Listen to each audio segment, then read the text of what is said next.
аса азамат өзін банкрот деп тануға өтініш білдірген.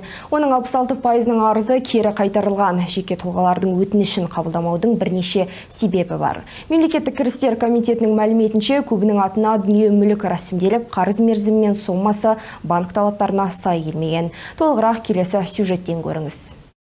Қазақстанда өткен жылдың наурыз айынан бастап ел азаматтарының төлем қабілеттілігін қалпына келтіру және банкроттық туралы заң күшіне енді.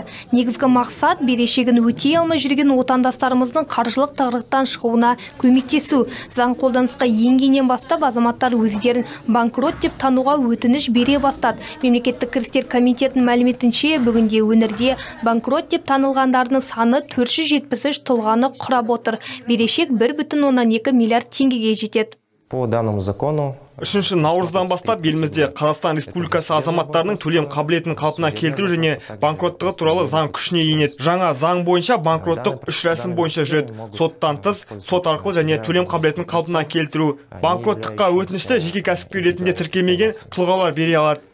Егер қарыз көлемі 1600 айлық есептік көрсеткіштен, яғни 5,5 миллиард теңгеден асса, онда банкроттыққа өтініш тапсыра аласыз. Сондай-ақ бұл рәсімді орындау үшін борышкердің атына тіркелген дүние мүлкі болмауы шарт. Статистикаға тоқталсақ, заң күшіне енген 2023 жылы өзін банкрот деп тануға 1455 өтініш келіп түскен. Оның 1087-сінің қарызы кері қайтарылған. Бұл 75%-ді құрайды. Ал ағымдағы жылы 1263 өтініш келіп түссе, оның 692-сі кері қайтарылды. Көрсеткіш 66%-ды құрап отыр. Арызды кері қайтарудың бірнеше себебі бар.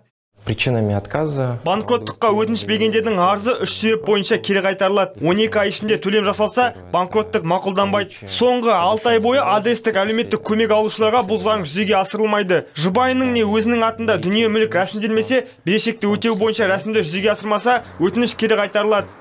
Борышкерлер өздерін банкрот деп тануға өтінішті электронды үкімет порталы не e-gov мобайл мобильді қосымшасы арқылы бере алады. Ол үшін жеке сәйкестендіру нөмірі арқылы порталға кіріп, қажетті бөліктерді толтыру қажет. Кейін арыз қолдау KZ платформасында 15 күннің ішінде өңделеді. Айта кетейік, банкрот деп танылған тұлғаға 5 жыл бойы несие берілмейді. Бұдан бөлек 7 жыл бойы банкроттыққа өтініш бере алмайды. Сондай-ақ 3 жыл бойы қаржы мониторингінің бақылауында болады. Виктор Ваташко, Қырғыз Мақатова, Алау.